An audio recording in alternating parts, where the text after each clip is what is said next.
devemos lidar com as nossas emoções. Todos nós as temos. E parece que elas se mostram quando menos queremos.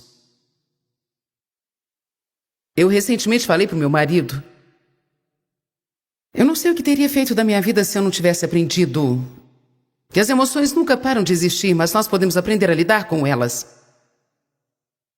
Essa é uma das coisas importantes que eu quero ensinar nesse fim de semana, porque eu passei a minha vida toda desejando não ter sentido certas coisas. Bem, desejei nunca ter sentido raiva, nunca ter sido impaciente. Desejei nunca ter sido ofendida.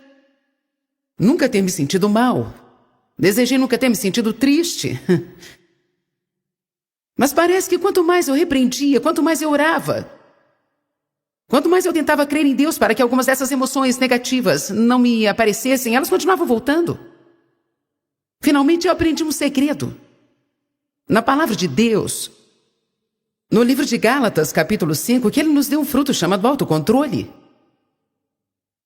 Autocontrole.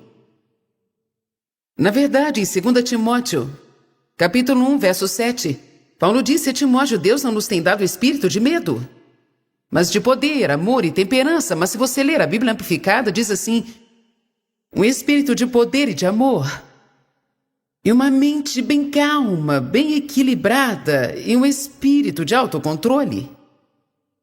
Então a verdade é que Deus colocou um espírito ou um fruto de autocontrole em nós.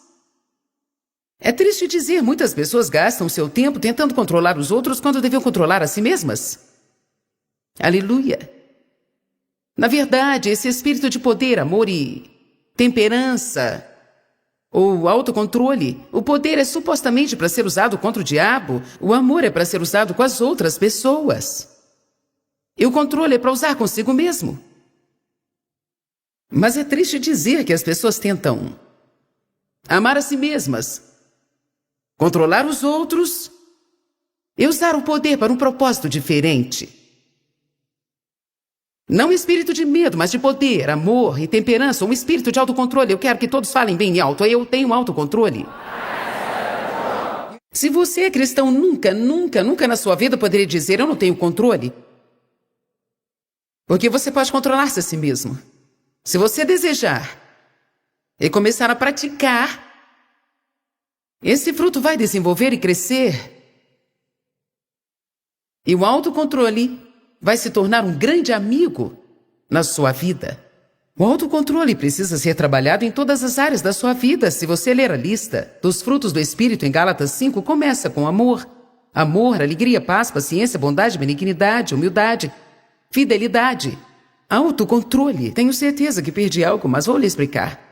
Amor é o primeiro, autocontrole é o último. Deus me mostrou um dia que o amor é o que começa e todos os outros são decorrentes do amor. Amor, alegria, paz, paciência. Mas o autocontrole está aqui no final e funciona como um rodapé. Sem autocontrole, nenhum desses frutos pode funcionar. Sem amor no início, nenhum deles funciona. E sem autocontrole do outro lado, como eu posso ter paz se eu não tiver autocontrole? Como eu posso ser fiel se eu não tiver autocontrole? Como eu posso mostrar humildade se eu não tiver autocontrole? Então, verdadeiramente precisamos pensar sobre autocontrole. E precisamos saber que Deus vai nos pedir conta disso. Ele colocou isso em nós. Espera que usemos. Então eu comecei a perceber que essas emoções que eu não queria ter não iam embora, mas Deus realmente esperava que eu tivesse controle sobre elas. Principalmente as negativas. Em outras palavras, se eu sinto raiva, a Bíblia fala para eu me zangar, mas não pecar. Eu não posso evitar, de repente, de me sentir irada, mas eu posso não pecar, aprendendo a usar o autocontrole. E sem deixar essa raiva sair de mim de uma maneira errada. Eu não preciso reprimi-la e fingir que ela não está lá, mas eu preciso aprender com que eu devo ficar irada. E a Bíblia diz que nós não lutamos contra carne e sangue, então as pessoas não são minhas inimigas. E se eu ficar com raiva de alguém, então devo ficar com raiva do diabo, que está agindo através daquela pessoa. Como eu posso revidar o diabo? Vencendo o mal com o bem. É exatamente isso que a Bíblia diz. Exatamente isso. Abençoe os seus inimigos. Se alguém te trata mal, isso te deixa com raiva, diga, eu não tenho que revidá-los porque não são eles os meus inimigos. O meu inimigo é o diabo. E o que eu posso fazer para derrotar o diabo? Abençoar os meus inimigos?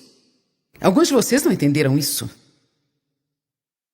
Então é melhor eu repetir. Este é realmente um segredo espiritual. Romanos 12, 21 é um segredo espiritual. Você vence o mal com o bem. Qualquer pessoa que puder aprender a fazer isso e conseguir disciplinar os seus sentimentos o bastante para continuar a praticar isso e não somente ouvir a respeito, estará a caminho de uma das maiores vitórias na sua vida. Porque Satanás coloca pessoas para te ferir durante todo o tempo. E se você não souber fazer nada a não ser odiá-las, sua vida estará arruinada.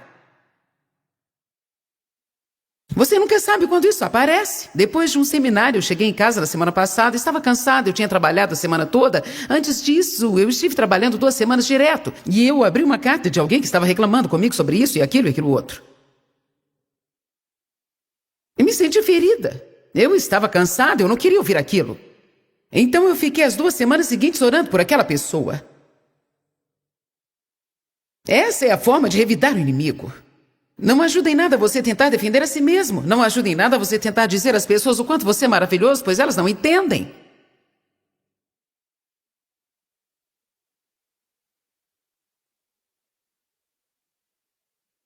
Quero dizer isso novamente. Tem algo bom liberado aqui? Quando você sentir raiva, quando se sentir ofendido, quando se sentir ferido e machucado, você pode controlar a si mesmo. Você não pode reprimir sua raiva, isso não pode ajudá-lo em nada. Você não pode negar a sua existência, mas pode negar-lhe o direito de controlar você. Você usa o fruto do autocontrole. E você diz, eu fui ferido. Verdade, eu sinto isso. Mas eu não vou deixar isso me controlar. Eu não vou deixar um sentimento arruinar a minha vida. Alguém está recebendo uma revelação aqui hoje? Porque muitos aqui estão deixando os sentimentos arruinar a sua vida. E está na hora de você parar com isso. Esse aqui pode ser um lugar de mudança, de transformação para alguns de vocês. Alguns de vocês são sensíveis e facilmente ficam ofendidos. E você fica o tempo todo, na maior parte do tempo, machucado. Você precisa parar com isso. Não posso mudar a forma que me sinto. Você pode não conseguir mudar o seu sentimento, mas quero te dizer uma coisa. Se você começar a orar pelas pessoas que te ferem, o diabo vai calar a sua boca.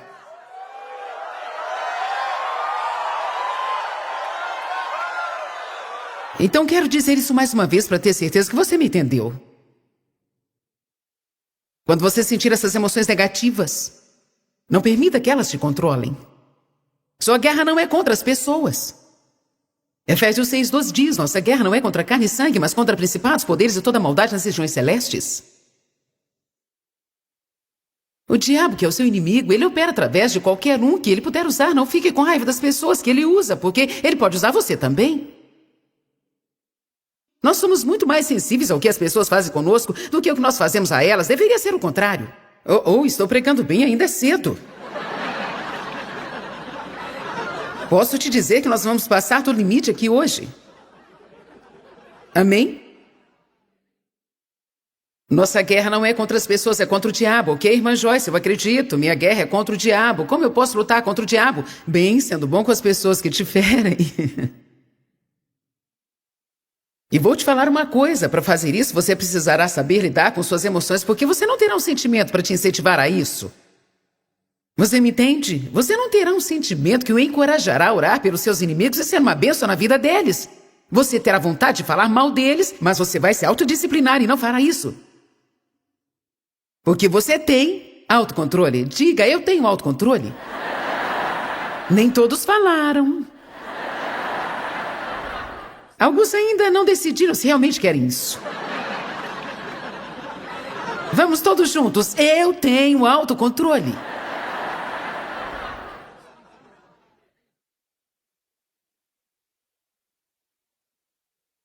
Eu sempre me espanto de como os nossos sentimentos são tão instáveis. Me espanta demais. Ainda não consigo entender como eu posso ir para a cama me sentindo bem. Glória a Deus, tive um ótimo dia. E acordar no outro dia pela manhã como se alguém tivesse batido na minha cabeça. Ou ir para a cama com um ótimo humor e acordar. Algumas vezes, quando eu vou dormir, eu estou me sentindo bem fisicamente e quando acordo, eu não estou mais. Fico pensando, o que aconteceu à noite? Eu não entendo. Mas eu aprendi que se nós vivemos pelos nossos sentimentos, certamente poderíamos escrever em nossas vidas destruído, manipulado e controlado pelo inimigo. Porque as emoções são o inimigo número 1 do cristão. Mais do que tudo, as pessoas falam para as outras como elas se sentem. Nós precisamos decidir algumas coisas nesta conferência. Se nós vamos crer no Deus da Bíblia ou o Deus com D minúsculo dos nossos sentimentos. Sentimentos não é Deus, mas algumas vezes nós fazemos deles o nosso Deus. Eu quero dizer com isso que nós nos prostramos a eles. Obedecemos os nossos sentimentos e fazemos o que eles nos mandam fazer, e na verdade nossos sentimentos não falam a verdade. Eles querem nos usar e nos manipular, nos controlar. Temos que aprender o que a palavra de Deus diz e temos que acreditar na palavra acima dos nossos sentimentos. Algumas vezes nós cremos no que sentimos, mais do que cremos na palavra. Você vai entender melhor o que eu quero dizer na próxima mensagem. Tem pessoas que, se não sentem a presença de Deus, pensam que Ele não está aqui. Se elas sentem que não romperam enquanto estavam orando, elas creem que não receberam o rompimento. Muitas vezes nós não cremos no que nós não sentimos, muitas vezes você não crê no que não está sentindo. Então vamos. Hebreus 4:12.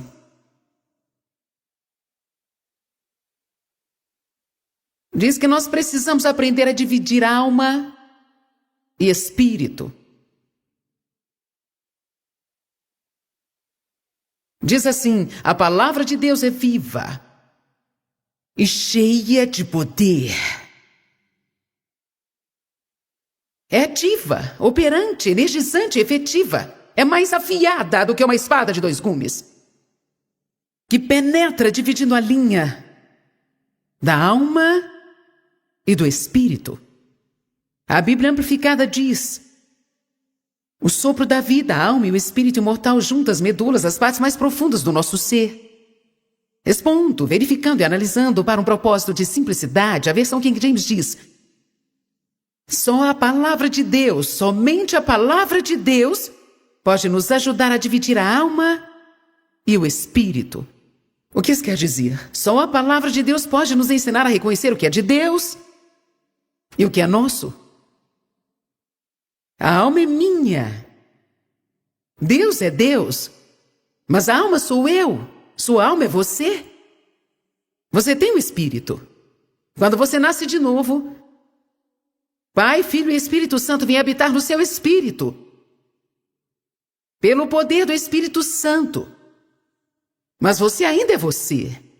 O alvo é aprender como ser guiado, levado e controlado pelo Espírito de Deus que está em você.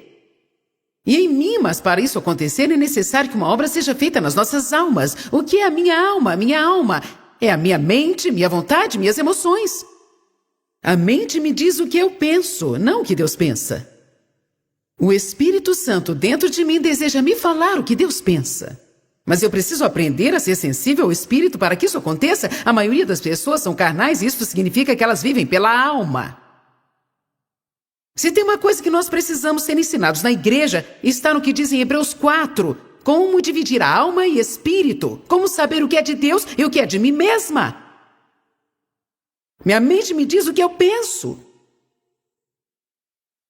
Minha vontade me diz o que eu quero. Minhas emoções me dizem como eu me sinto. Geralmente, nós vivemos por muito tempo nesse nível raso de carnalidade, e por raso me refiro à carne. Nosso espírito se encontra no profundo do nosso ser. Nessa tarde eu quero te mostrar uma passagem que Jesus desafiou os discípulos a irem às profundezas. Ele estava usando um exemplo de pesca em águas mais profundas para poderem pescar mais peixe. Mas nós vamos usar isso para um propósito espiritual aqui, porque eu acredito que isso seja uma figura espiritual do que estava acontecendo naquela expedição de pesca. Temos que dizer para as pessoas hoje Venham às profundezas do espírito. Saia do nível raso de carnalidade e do nível raso de viver pelo que você quer, pensa e sente. E se prepare para uma pesca de bênçãos, incluindo tudo que está disponível pelo derramamento da presença de Deus na sua vida, para que Ele supra suas necessidades financeiras do dia a dia.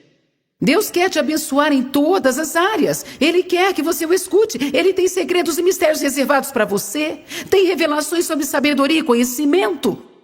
Ele quer que você conheça Ele, o poder da sua ressurreição, conheça os seus caminhos e seja uma bênção para as outras pessoas. Ele quer que você seja saudável. Ele quer que você tenha prosperidade, criatividade. Mas você não encontrará isso no nível raso do que você deseja, pensa ou sente. Vocês estão entendendo? Eu quero, eu penso, eu sinto. Eu quero, eu penso, eu sinto. Eu quero, eu penso, eu sinto. Escuta aqui, escute a si mesmo, escute as outras pessoas. Escute a si mesmo. É isso que nós falamos o tempo todo. Eu quero, eu penso, eu sinto. Eu quero, eu penso, eu quero, eu sinto, eu penso. Eu quero, eu penso, eu sinto. Eu quero, eu penso. Deixa eu te falar o que eu penso, deixa eu te falar o que eu sinto. É assim que eu me sinto, é o dia inteiro, 7 dias por semana.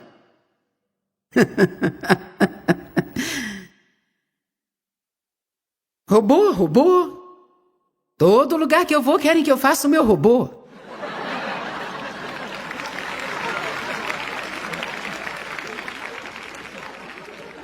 Talvez.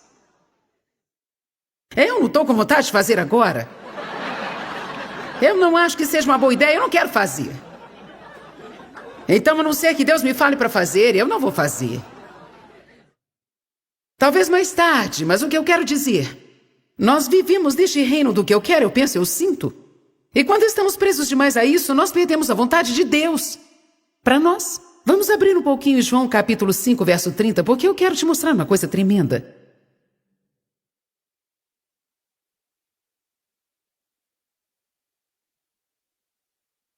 Eu estava pensando nessa passagem hoje. Na verdade, eu estava orando a respeito da minha própria vida, porque eu quero muito deixar de tomar as minhas decisões e deixar que Deus decida tudo por mim. Essa é a nossa tarefa como cristãos.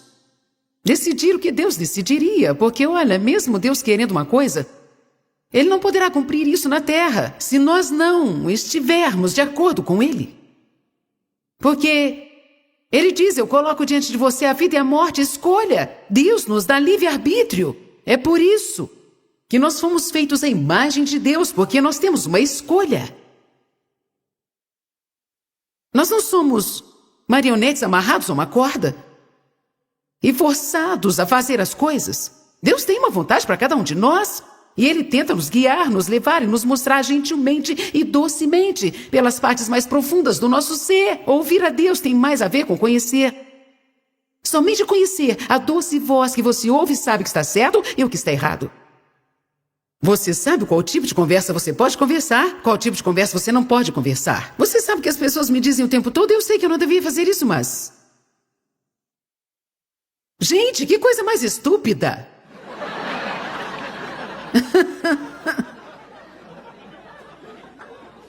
Eu sei que eu não devia fazer isso, mas... Sei que não devia comer isso, mas... Sei que não poderia gastar esse dinheiro, mas... Eu sei que não devia falar isso para essa pessoa, mas...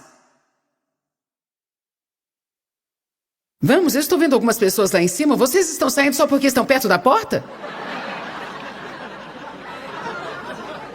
E geralmente, mesmo quando falamos isso, nós sabemos. Lá no fundo, bem no fundo, existe um conhecimento. Mas nós precisamos aprender a viver com isso. E não ignorar isso. E continuar fazendo o que nós queremos fazer assim mesmo. Posso te contar o segredo? Este é um segredo espiritual. Você nunca poderá tomar uma decisão errada e alcançar um resultado certo.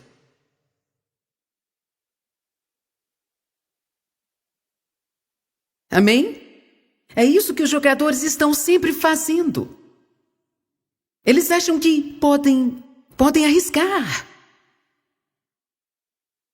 Talvez eu vença, talvez eu perca.